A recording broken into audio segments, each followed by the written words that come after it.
So as you've heard, we are here to indicate our strong and unified support as Senate Republicans for what the House Republicans have done to be responsible, to use the debt ceiling as was intended to be used.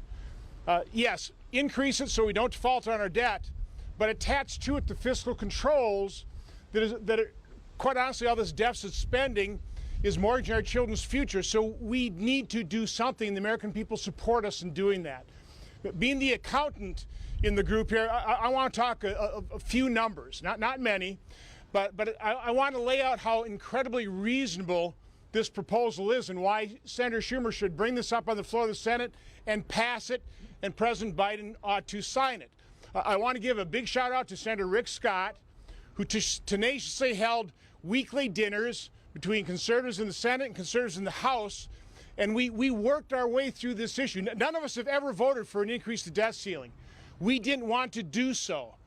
But the only way we were willing to do it is if we were able to attach the kind of fiscal controls that House Republicans have done.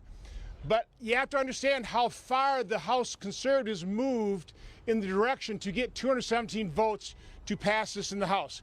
In 2019, before the pandemic, the federal government in total spent $4.4 trillion. In 2022, we spent $6.3 trillion.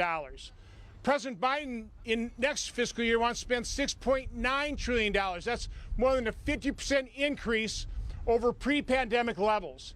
Now, in initial discussions, fiscal conservatives, we wanted to go back to some kind of baseline based on fiscal year 2019, pre-pandemic. That's not what the House passed. They went back to fiscal year 2022, $6.3 trillion. Do you understand the magnitude of that concession? So again, this is the bare minimum that I think the American people expect in terms of fiscal control attached to an increase in debt ceiling, and we are urging Senator Schumer to bring this up, pass it in the Senate, and President Biden to sign this into law. Thank you. Next is Senator Cruz.